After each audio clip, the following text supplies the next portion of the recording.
Well, I guess that's a good open. Let's see if there's any other opens, and then we'll see what else we have to talk about. So, target-based testing, and does anyone else have items for today?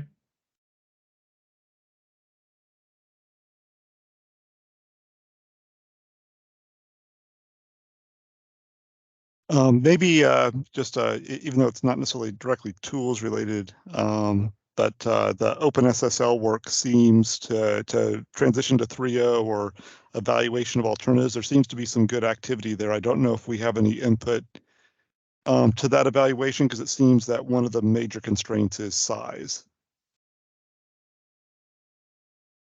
Yeah, I know I haven't done any review of this just yet. It's been on my list, but I haven't got to it.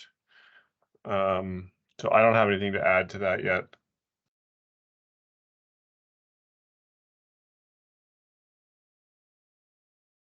I didn't know if there were alternative compression algorithms. I know we've got, UEFI compress, TNO compress, LZMA, and Brotli.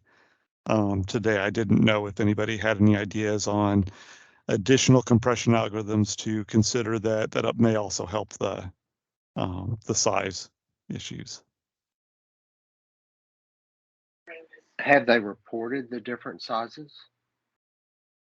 Yes, some of the work on the staging branch is showing, I think, in the order of a 15% increase just to switch from the 111T to the 3.0. It's better than it was like a month ago. Huge improvement over that, but the 15% I think is still there.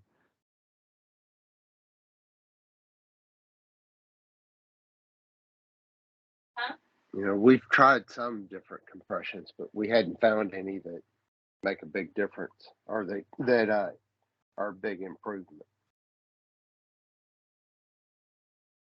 Yeah, I think in our testing, the same result is I think we still use LZMA because even Brotli didn't help us.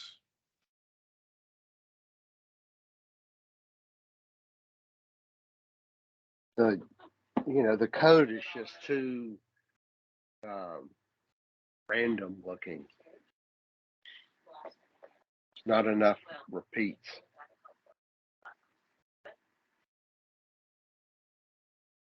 Yep.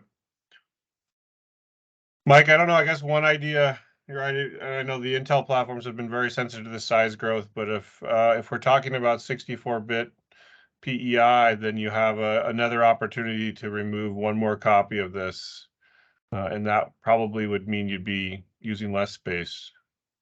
Yes, I agree, and I've given that input to those teams as well. Okay.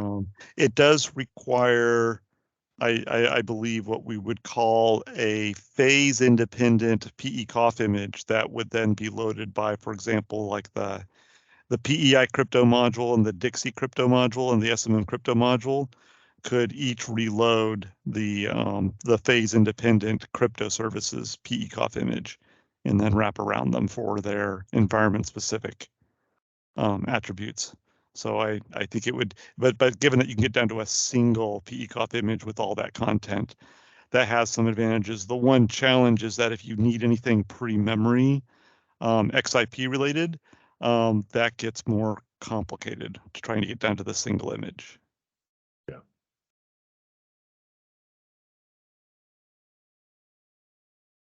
But agree, we should make sure that size evaluation is considering that scenario as well in their evaluation.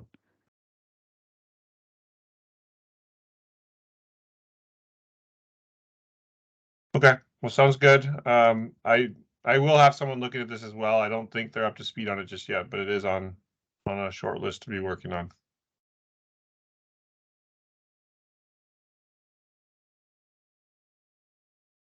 All right, any other open issues?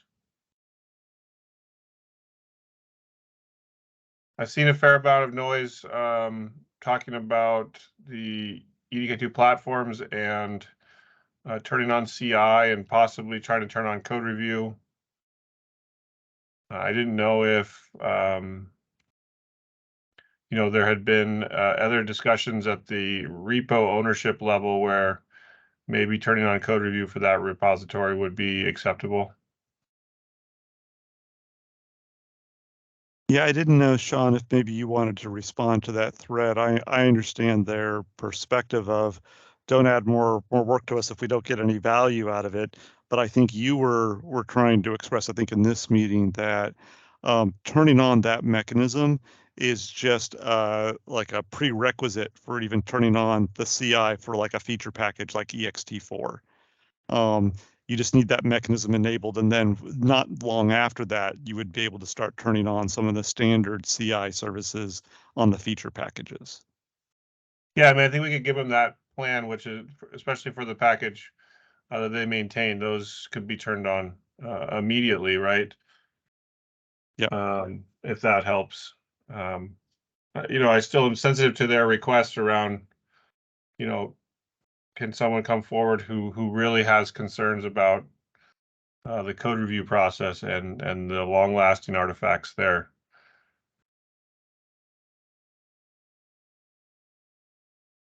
And I know I've heard verbally from a few team members that they still say that's important. I'm surprised they haven't at least responded on that thread. I will poke them.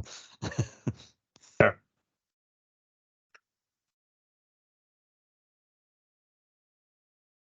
All right. Anything else from anyone?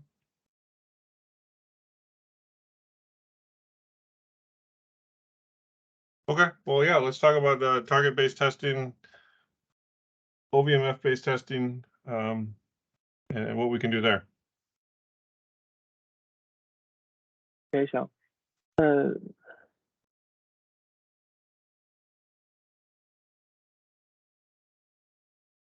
so I also prepared a brief slide about this. Okay, so can I share my screen? Yeah, that'd be great.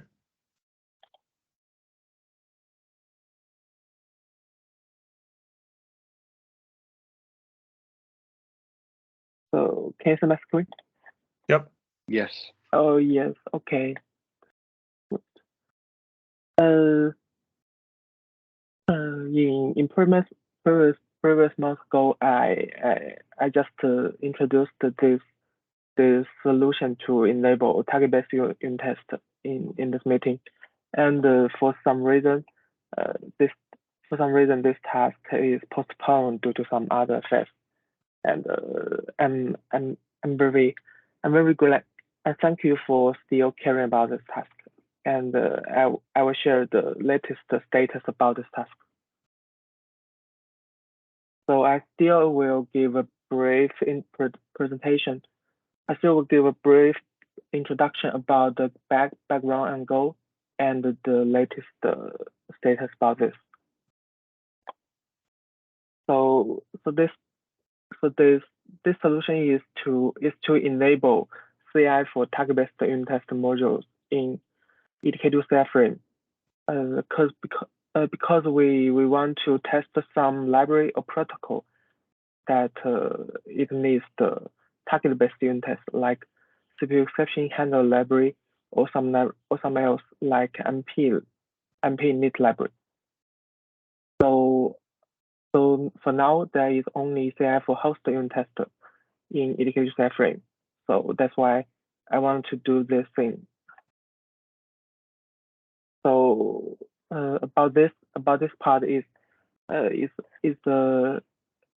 chat about how EDK2 CI and the pipeline works together under the corresponding Python file.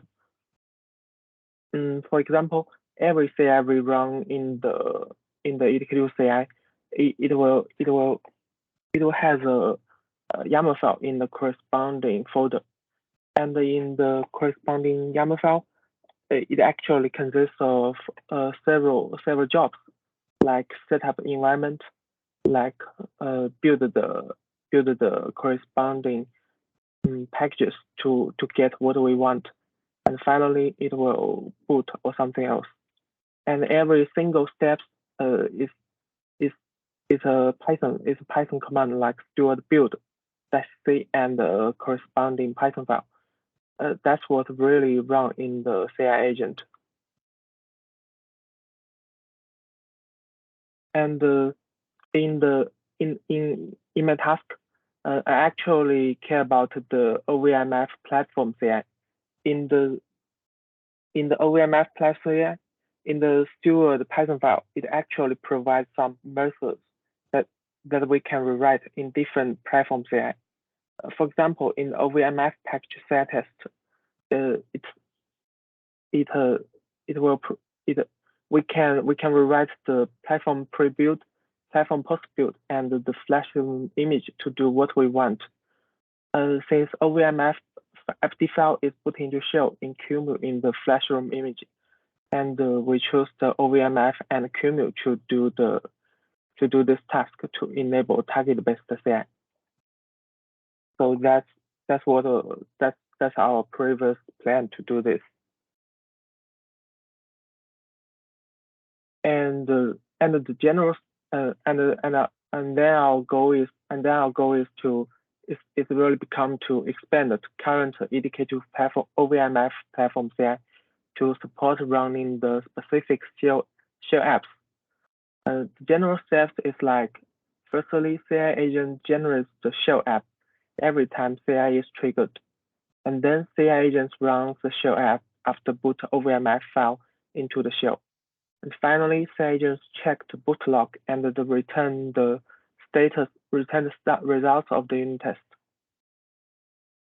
So this is here comes the implementation details in the Python file.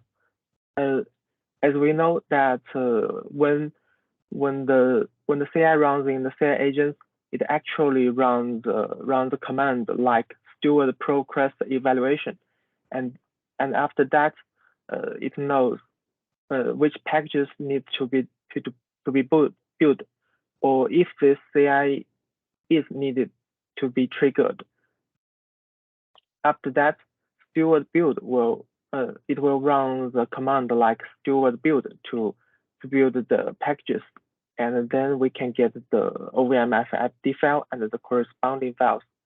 In order to specify the unit test that we want to build in the CI, in CI, and I added -u parameters for the steward build and the steward pull request. The process is like the steward pull request evaluation. This Python file will get a -u unit test parameter, and then based on its own rules, it will output a global variable in the CI agents like packages to build. After that, steward build will get the packages to build and the unit test. Then all the unit test lists in the packages to build will be generated. And also, the steward pull request evaluation will pass the -u parameters in this method. This method is also can be rewritten in the EDK2 files, and we can provide a rewritten method to pass the -u parameter, and then in the EDK2 tool library, Python library, it will be called. Also, a -p parameter is needed for steward build to specify the packages to build. So this part is about how we specify the unit test list and how we get what packages we want in the pull request. So the command is actually become like this. In the command, I add two new parameters, unit test list and packages to build for the steward build to tell the Python file which packages it needs to build. After that, steward build can build the unit test modules based on the -u parameter and the retrieved -p packages to build. In this build process, this build process actually happens in the platform post build method. We can provide a new method in the EDK2 OVMF Python file, and it will be called. In this process, multi packages may be built since we didn't add the create a new DSC file, or we didn't put the new we didn't put the unit test modules in a customized DSC file. So for example, we may have a unit test in MD image package. We may have another unit test in UEFI CPU package. So we may need to build multi-packages in this process. And that's why we need to provide a -p parameter to enable the platform poster builder to build multi-packages for this CI test. After that, we can get all the unit test list modules .efi files, and we will copy all the EFI files generated in this process into the virtual drive folder. And this part is about how we build all the unit test modules. The important thing is that we need to enable the steward build module to build multi packages in one single CI, and it's not supported before. And after that, we will run all the unit test modules after we boot OVMF into shell. In order to do this, I will write all the EFI files into the -up-nsh file in the flashroom image method. This method can also be rewritten in the EDK2 OVMF packages Python file, and then it will be called in the CI. After that, the steward build need to check the boot log after return from the shell, and it will try to find the lines like the non-empty failing messages.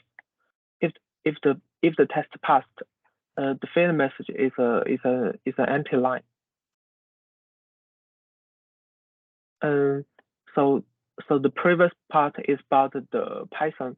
It's about the Python files implementations. After that, we need to connect it. We need to connect the Python file with the pipeline YAML file. In the OVMF platform CI, we can add a new job like for the unit test build, and I will define an empty unit test list in the platform CI YAML file. If a job wants to test the unit test, then it needs to provide a -u unit test list. And so through this way, we can specify the unit test in the YAML file. And for the platform build run steps template file, we need to add a new task to build the specific packages for the unit test. As I said before, since steward build cannot only build the OVMF package in the platform CI before, and for now we may need to build a series of packages. So that's why we need a new task to build the specific packages for unit test. So for the latest status, this solution expanded the OVMF platform build Python file to support testing the specific shell apps. This solution works in both Windows and Linux, and also this solution works both in the cloud for CI as well as locally. If we want to use this Python file to test some unit test module locally, we can also run the steward build command that I mentioned before. It works well in my local machine. Also, this solution only works in the OVMF CI with QEMU. For other platforms, it may need to change something else. besides, this solution may need to build multi packages, since we didn't move this unit test modules into customized VST file. Besides, the code to check the unit test boot log is not so generic. As I mentioned, I just try to find a non-empty line of the failure message. So as Sean mentioned before, they may have a library to do this thing. I think we can do this after. Yes, I think that will be a better way. So this is the latest status about the task, and this is what we have achieved, and this might be remains to be discussed. So I'm curious on the last bullet point about the detection of failures.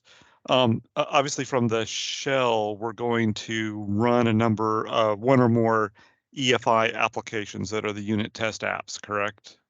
Yes. And I believe that the exit code from those apps should be an error if one or more errors are detected, one or more unit test failures are detected, and a non-error condition if all the unit tests pass. Is that correct?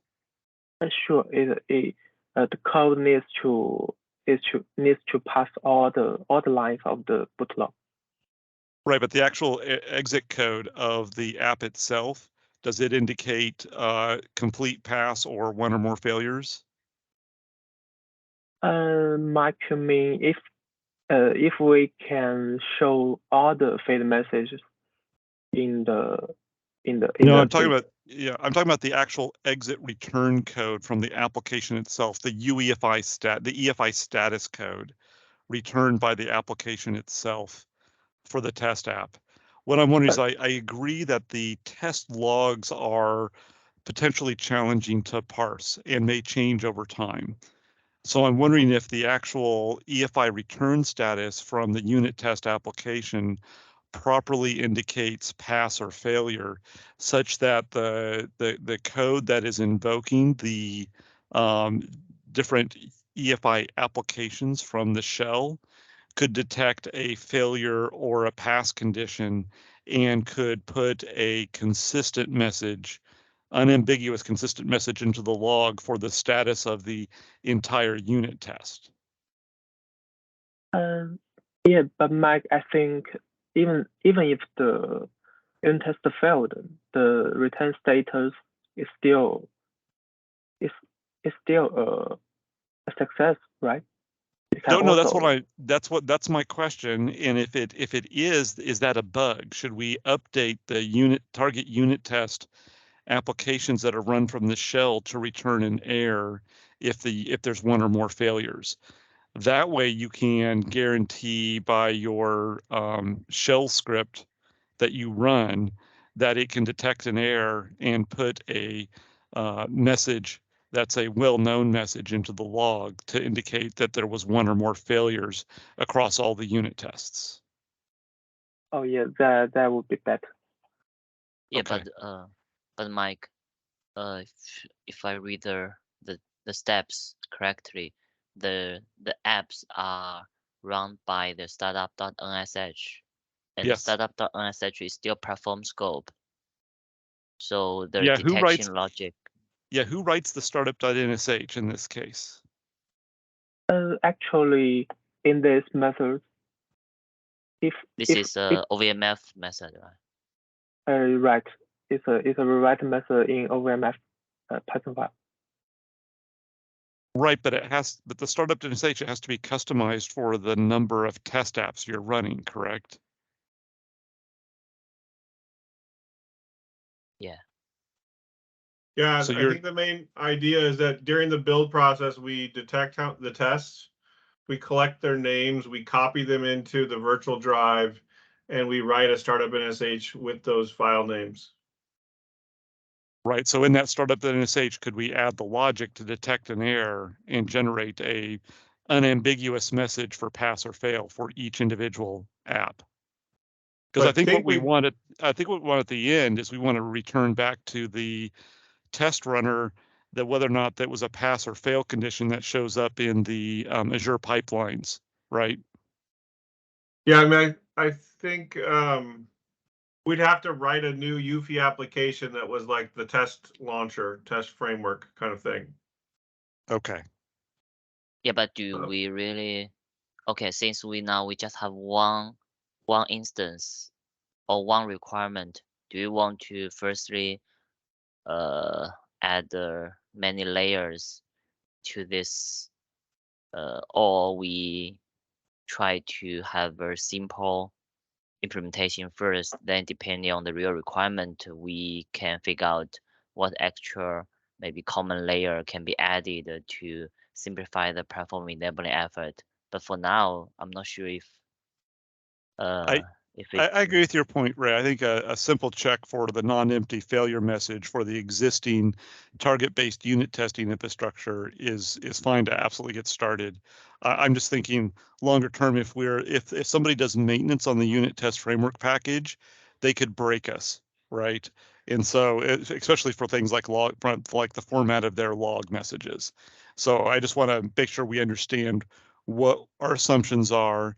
I'm fine with a short term, let's get it running, and then we can work out a better, more robust way of failure detection. Yeah. So, okay, I understand that we explicitly say, okay, the assumption is today we based on the output from the unit test framework. And the format is like this style. And if the style is changed in future, the corresponding test case failure detector should be updated. Yes, and we could maybe work on a more robust error detection, because there's really there's one pass fail status we need to percolate up right to Azure. That's what's and then if it's in the failure, then what you want is developers to go review the log, right? And they're the ones who could interpret the log the best, even across changes to the log format over time. Yeah, I agree that in general, the test app should return a failure status. But if it doesn't, open yeah. an issue Yeah. against the unit test framework Yeah. For that. Okay. So just to give you some background, we have a little bit different path that we've done. I think we've left it that the test app returning a failure is an indication of an unexpected failure, not necessarily a test failure, because I think that's still a controlled failure path that is okay. And then, you know, the unit test framework, if you remember, there is a reporting library that can be swapped in and out to control the reporting of the status and how that's all done. Yes. And we have a reporting library that reports in the it's not CMOC, whatever the JUnit unit test report format. And then we serialize that to a file. And then when we exit the test runner and all the startup NSH is done, we will analyze all those logs and we will upload all of those into the Azure pipeline so that you can actually go through the test explorer and see all the tests and then see what passed and failed and see the output from those tests.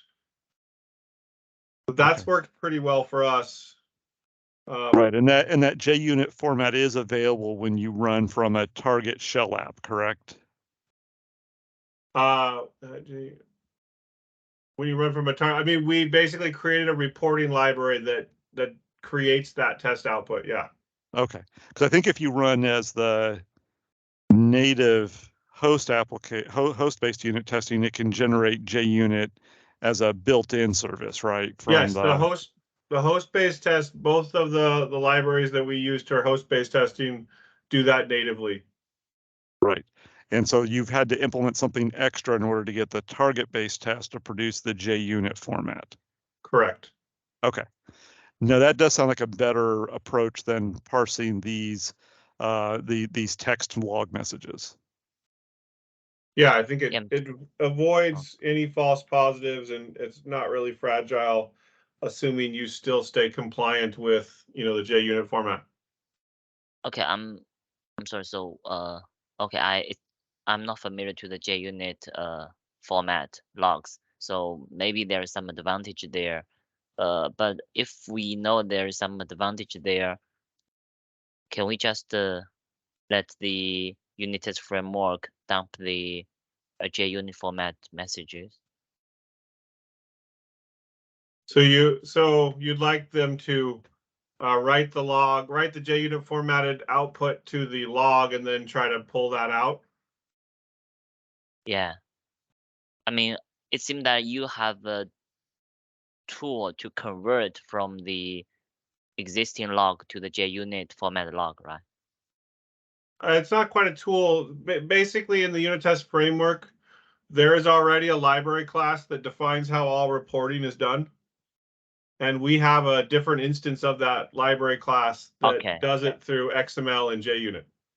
Okay. So the library is not in EDK2, or it is The already library there? is not an EDK2. It is an open source, but it is not an EDK2. Okay, so do you have a plan to merge that library to EDK2? We've talked about it a number of times. We just haven't done the work. If this is the time, then that's fine. It comes basically at the moment, it's in its own package. There's an XML package, and it supports XML services. And then one of those use cases is the JUnit report format.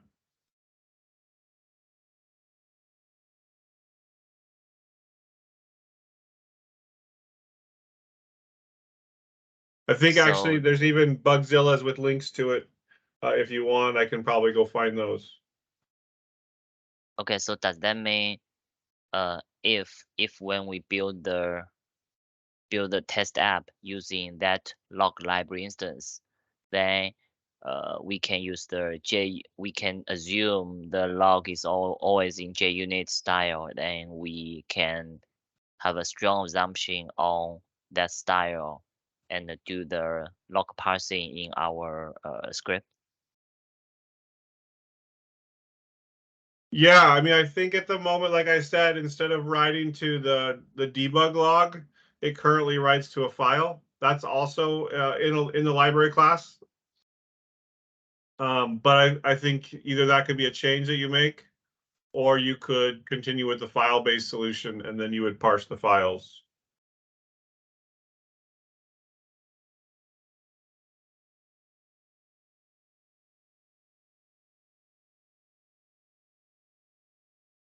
Yeah, eventually we need to pass the file. So you're saying either it's the log library writes the log to the file, or the log library writes the log to the serial port, then some other host tool capture the serial Right. output to a file.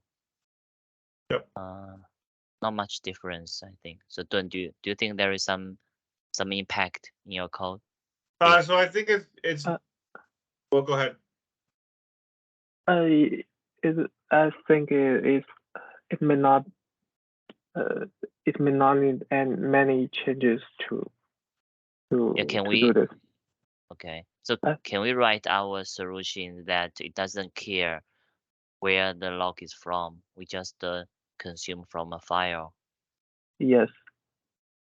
Okay. Yeah, sure. Actually, we try to implement this solution maybe in different stages. Maybe the first stage we use one solution, then gradually, since up to you upstream your new log library, then we can switch to use that. Yeah, I'm fine with that. I think the most thing I would be worried about is I want to make sure there's not too much churn. So there's a couple other things in this solution that I think we should talk about. But otherwise, I think that's fine. Yeah. Yeah. So so I think you summarize all the changes you need or you have made to make the solution work. So what changes are the fundamental changes to the CI infrastructure? What changes are only OVMF specific? Okay, so this implementation details in Python files is the changes in the OVMF packages, and in the CI folder, the YAML files. This is the changes for the YAML files. I will add a new task to build specific packages for unit test, and a new -u unit test parameter will be added in this file. So this is the changes in the template file. Other Python file changes are all in the OVMF platform CI files. Okay, so then, Sean, I think basically our question is, do you think it's okay to accept like a maybe new data in the template YAML file from platform side, or in your side, actually you say you also have some target unit test requirement and the implementation. So how you achieve that? Yeah, so I mean, the question I had is, unit test list, what exactly is that? Okay, so you mean the format, right? Yeah, Maybe It's example. actually like this. yeah. And so I guess the two questions I had here, right, is that's going to be a lot to maintain. And now we're going to, build out this massive command line. And so I guess my question was, oftentimes what we've found is when we're building target-based hosts or target-based unit tests, you need to use the library class resolution as defined by the platform, not as defined by the DSC that they are, put in for compile testing, right? So for example, if the unit test is an MDE module package, then a lot of times in MDE module package in the DSC file there, we just use no libraries because that's best practices if we're just trying to get a compile test of the code in that package. But if I build a unit test and it, I don't know, it does something, right, that is target specific, which is the reason why I'm building target tests, not just host-based tests, then I often need to map to a library that the platform may supply, right? That may be something unique about the architecture we're emulating here, maybe something unique about how graphics or whatever, something unique about that platform. And I think in that case, you want to resolve your libraries using your own DSC because you want to control that. Yeah, Sean, I think to run the unit test, there are two dependencies. First, as you say, the platform specific library instance that the unit test implementation might depend on. Second, the target environment, for example, the hardware. So as you see in our CPU exception lab, it cannot run in host environment because it need to expect the CPU to run the separate code in a different entry point. We say that it's the exception handler entry point. So there are two dependencies, but I think it doesn't mean that always a unit test should depend on both of them.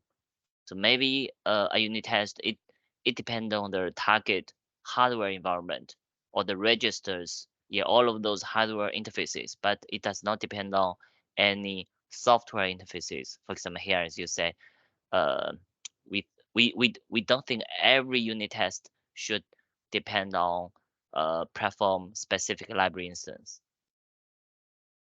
Sure, I agree with that. That's fine.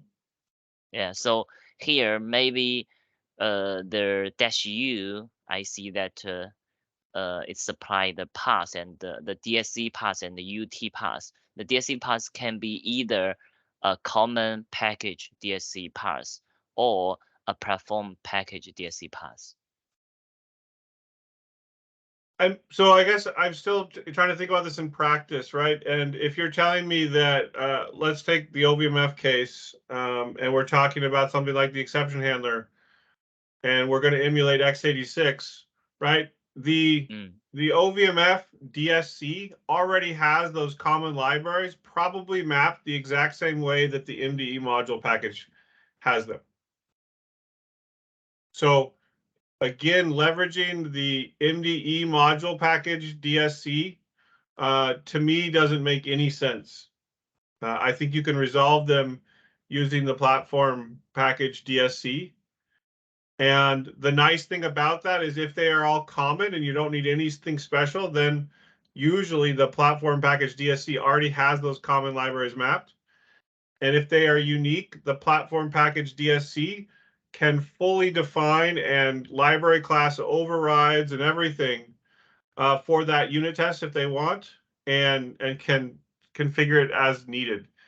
The other good thing about this is it does not require multiple packages to build, and so we don't have to change anything more inside the build system because we're still just building through the EDK2 build system and the platform DSC.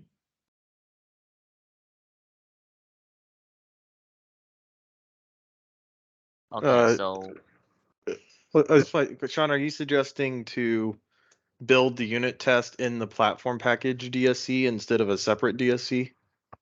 Yes. Okay, good. I was thinking about that the other day too. I think that makes sense for code coverage as well. yeah, but I see a problem here is, for example, we have maybe for example, the CPU exception handler lib. So we may test different instances, but the platform side, they may just pick up some instances in their platform DSC. For example, today we have the SEC instance, we have the PI instance. From platform side, they can just pick the SEC instance, and because the SEC instance can be linked to the PI module, so the platform side just be happy with that. They don't require the PI instance, even though PI instance provides some advanced capability, but they don't use that, so they don't specify that in their platform DSC. But from the CPU exception lib owner or the maintainer's perspective, it wants to make sure that the PI instance is also tested.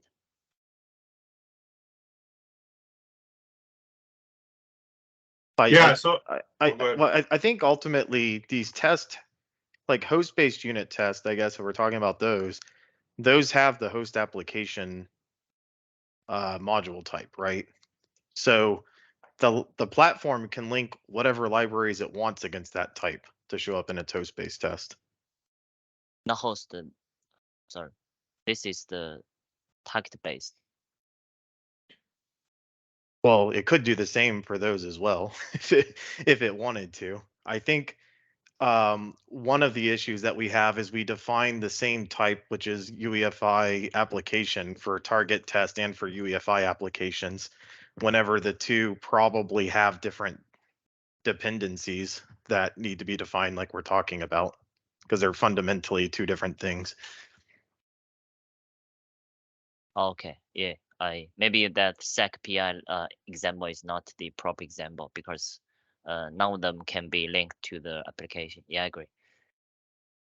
I mean, Well, I guess I think also like UEFI application's not super great either, because really you might want to link different libraries against your target test and your actual UEFI applications. So having like a differentiator between those two, I think could be helpful. But sorry, Sean. Yeah, no, I think that's some of the problems that we've identified in use, right? Is that you do want to potentially link different libraries into your test code than into your platform.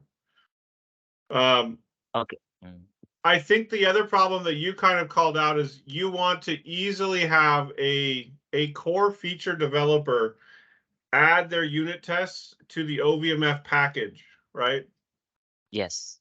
Yeah. And in a lot of ways, I would turn that around and say that the core feature developer needs to work with the OVMF maintainer to get their tests in there and get them configured correctly.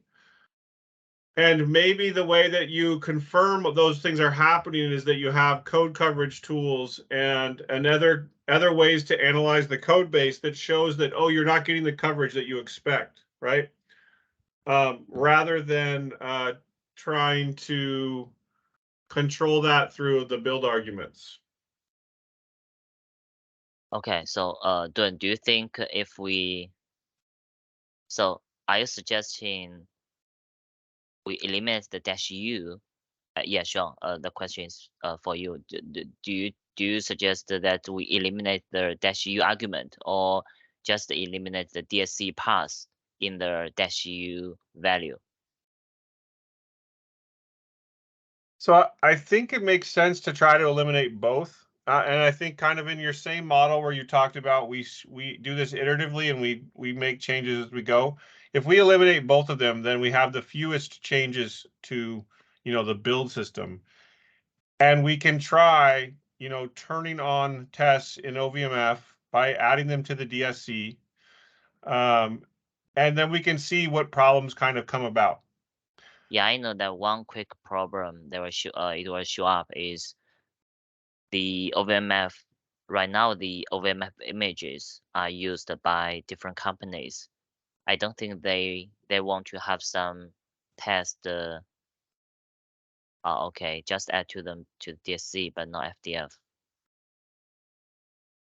Well, that's a whole nother problem that we could talk about as well. But yeah, I think you could add them to the DSC. I think you could wrap them in a build flag. As much as we don't like build flags, I think that there is a valid use here where you say, hey, I want to build for unit testing.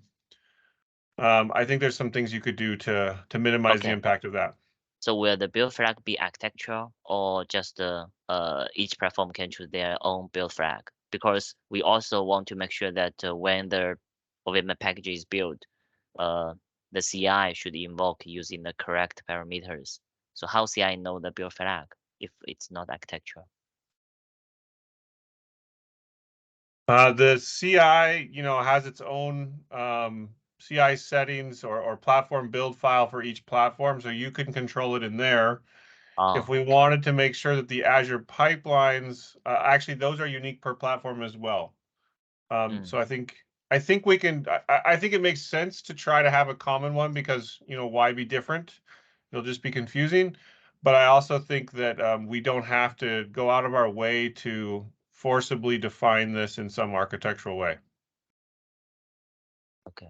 So do you think it's a possible solution that we can try?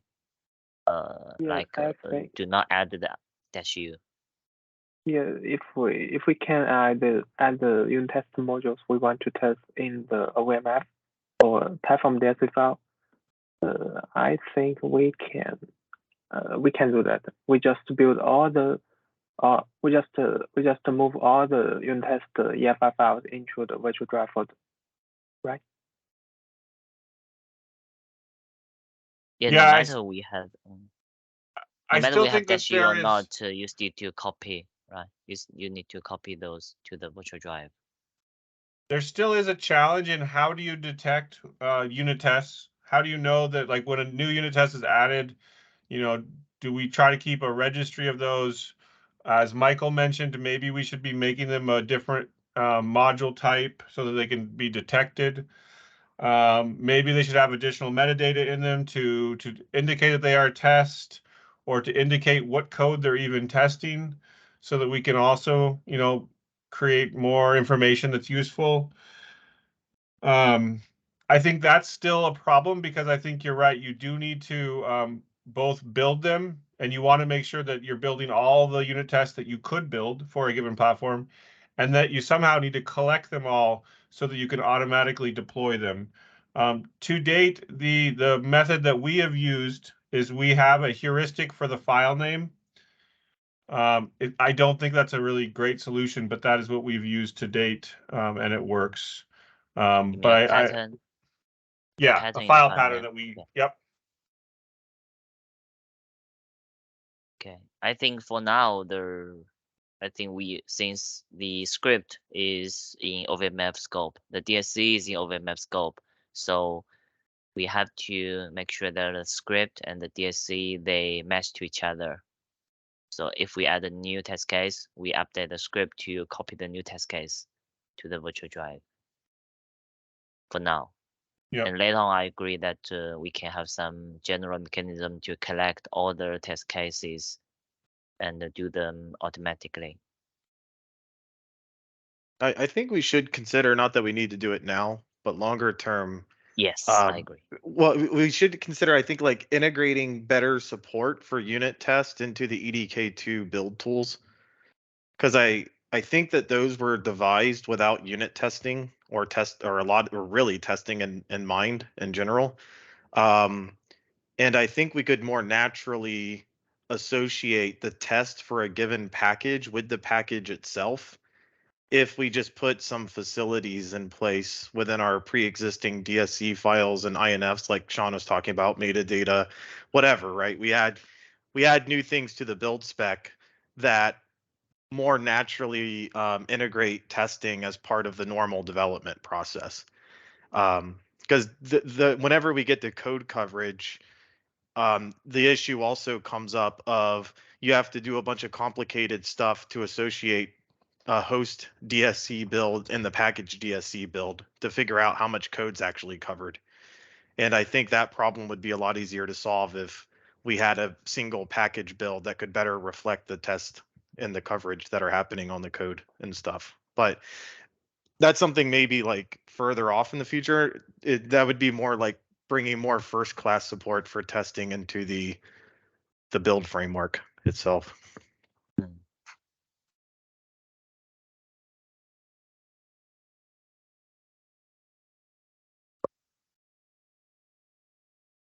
So in summary, we can limit the whole implementation to the OVMF platform scope without any footprint in the footprint chain into the common template files or any common script. We don't change any common. I think it's possible. Yes, it's all doable. I just think you need to, as Michael was pointing out, until we have some more standardization or support, we're going to have to make some assumptions about the environment in order to detect everything. And I think it's just about clearly documenting the assumptions in this first pass implementation of it. And then we can, over time, maybe evaluate how do we knock out each of those assumptions so that we don't have to make them and have better support from the build system or different types of builds and things like that. Yeah, we can have some, yes, I agree.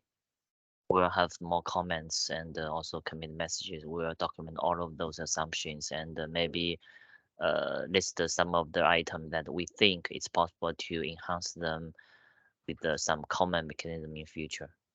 Right, and those can get captured into bugs for those to eliminate those assumptions. Right, just not do the work, but just actually capture them would be great. Okay.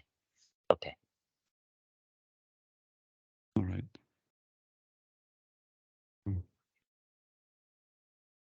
Okay, well, sounds good. I think this is a good first step. Yeah, thank you. And there is a discussion that I started to try to write some of this down. That's, if you search for target-based testing, you'll find it in EDK2. If other people have ideas or comments or thoughts, please get them down somewhere, so that's at least some place to write them down. We've also shared a link, like I've kind of hinted at. We do a fair amount of this in Project Mu, and we are trying to kind of find solutions to many of these problems as well. So yeah.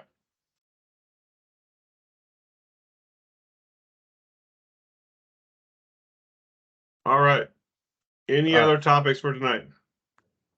Just a quick question. If I don't mind helping port over the XML support stuff, since that's come up a number of times, but would everyone be okay with that going to EDK2, or would there be like I guess a suggestion to move it to a feature package or something? I'd assume we could move it to EDK2. I think start there, Michael, because it's in direct support of the unit test framework package that's already in EDK2. Okay.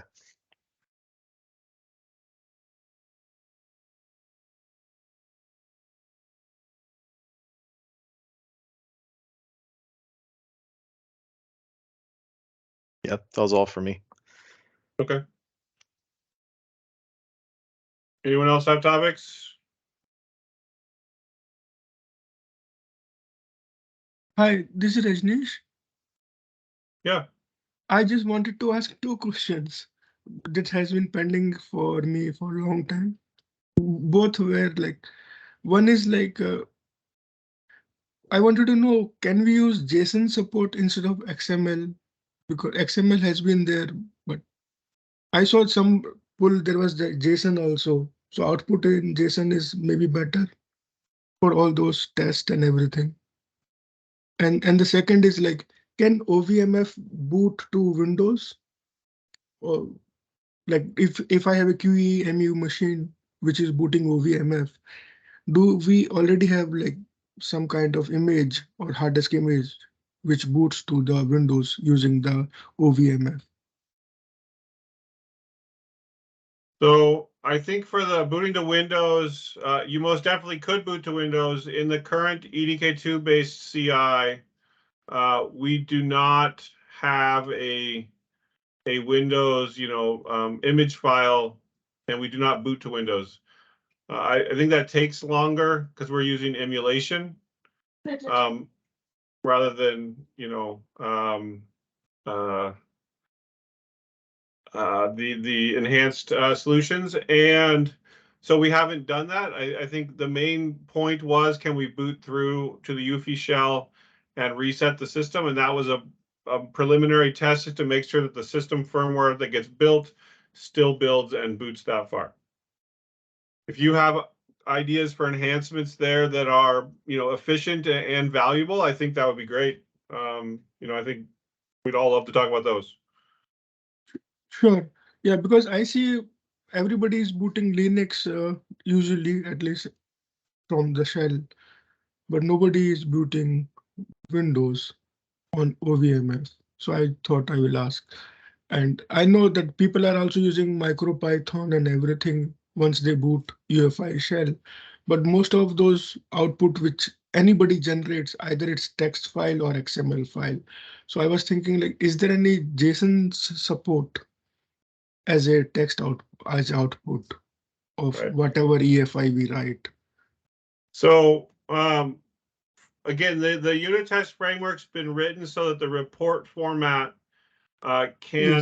is completely controllable by a library. So there's a very small library, or there's a library that you can implement, and you can change out that report format.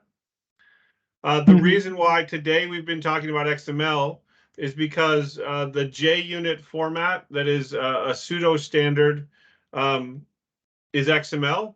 And if you have that file, you can actually upload that file to many online services, and they can parse that file, and they can give you better visualization into your pass, fail runs. They can give you ways to look at the log messages, and they can show you your pass and fail over time. So to make it easy to combine our host-based testing and our target-based testing results, we've chosen to use that format so that we can upload them all and have them all visible in the same way. Okay, thank you. Yeah.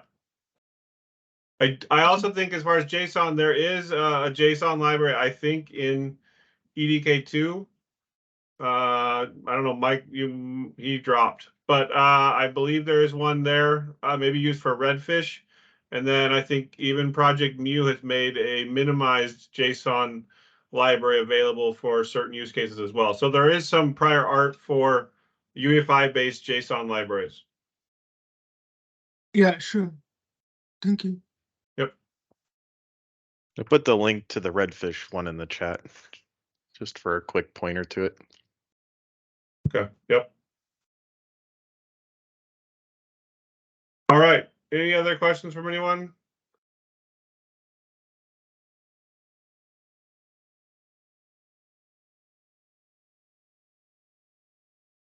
All right, well, thank you everyone for presenting and taking part tonight. I'll talk to you next week. Thank you. Thank you. Thank you. Bye-bye.